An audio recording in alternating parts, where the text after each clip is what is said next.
Hi friends, कैसे हैं आप? आई होप आप अच्छे होंगे। आज हम पांचवी पुतली लीलावती की कहानी को पढ़ेंगे। चलो चलते हैं कहानी की ओर। पांचवें दिन राजा भोज सिंहासन पर बैठने की तैयारी कर ही रहे थे कि पांचवी पुतली लीलावती ने उन्हें रोक दिया। लीलावती बोली, राजन, क्या आप विक्रमादित्य की तरह दानवीर और सूरवीर हैं? अगर हाँ, तभी इस सिंहासन पर बैठने के अधिकारी होंगे। मैं आपको कथा सुनाती हूँ परम दानवीर विक्रमादित्य की। एक दिन विक्रमादित्य दरबार में राजकाज निपटा रहे थे। तभी एक विद्वान ब्राह्मण दरबार में जाकर उनसे मिला। उसने कहा कि अगर वे तुला लग्न में अपने लिए कोई महल बनवाएं तो राज्य की जनता खुशहाल हो जाएगी और उनकी भी कीर्ति चारों तरफ फैल जाएगी। विक्रम को उसकी बात जच गई और उन्होंने एक बड़े ही भव्य महल का निर्माण करवाया। कारीगरों ने उसे राजा के निर्देश पर सोने चांदी, हीरे जवाहरात और मणिमोतियों से पूरी तरह सजा दिया। महल जब बनकर तैयार हुआ तो उसकी भव्यता देखते ही बनती थी। विक्रम अपने सगे संबंधियों तथा नौकर चाकरों के साथ उसे देखने गए। उनके साथ वह विद्वान ब्राह्मण भी था।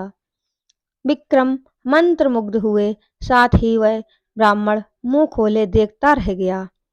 बिना सोचे उसके मुंह से निकला, काश इस महल का मालिक मैं होता।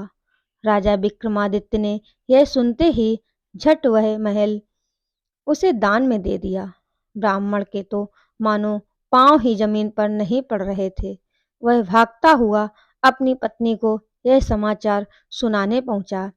इधर ब्राह्मणी उसे खाली हाथ आते देख कुछ बोलती उससे पहले ही उसने उसे हीरे जवाहरात और मणिमुक्ताओं से जड़े हुए महल को दान में प्राप्त करने की बात बता दी। ब्राह्मण की पत्नी तो खुशी की सीमा ना रही। उसे एक बारगी लगा मानो उसका पति पागल हो गया और यूं ही अनाप शनाप बक रहा हो, मगर उसके बार बार कहने पर वह उसके साथ महल देखने के लिए चलने को तैयार हो गई। महल की शोभा देखकर उसकी आंखें खुली रह गईं। महल का कोना कोना देखते देखते कब शाम हो गई उन्हें पता ही नहीं चला। थके मांदे वे एक शयन कक्ष में जाकर निढाल हो गए। अर्धरात्रि में उनकी आंखें किसी आवाज से खुलीं। सारे महल में महक फैली थी और सारा महल प्रकाशमान था। उन्होंने ध्यान से सुना तो लक्ष्मी बोल रही थी। वह कह रही थी कि उनके भाग्य से वह यहाँ आई हैं और उनकी कोई भी इच्छा पूरी करने को तैयार हैं। ब्राह्मण दंपति का डर के मारे बुरा हाल हो गया। ब्राह्मणी तो बेहोश ही हो गई। लक्ष्मी ने 3 बार अपनी बात दोहराई, लेकिन ब्राह्मण ने कुछ नहीं मांगा तो क्रुद्ध होकर चली गईं। उसके जाते ही प्रकाश तथा महक दोनों गायब हो गए।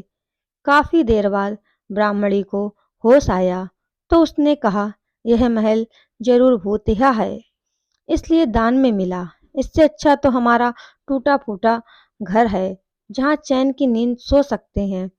ब्राह्मण को पत्नी की बात जच गई। सहमे सहमे बाकी रात काट कर तड़के ही उन्होंने अपना सामान समेटा और पुरानी कुटिया की ओर लौट आए।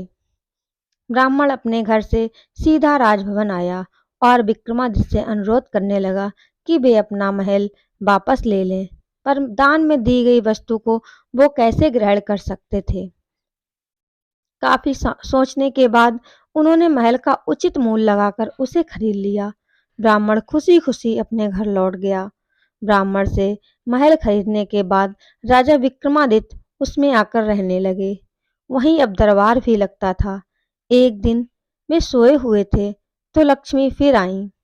जब लक्ष्मी ने उनसे कुछ भी मांगने को कहा तो वे बोले, आपकी कृपा से मेरे पास सब कुछ है, फिर भी आप अगर देना ही चाहती हैं तो मेरे पूरे राज्य में धन की वर्षा कर दें और मेरी प्रजा को किसी चीज की कमी ना रहने दें।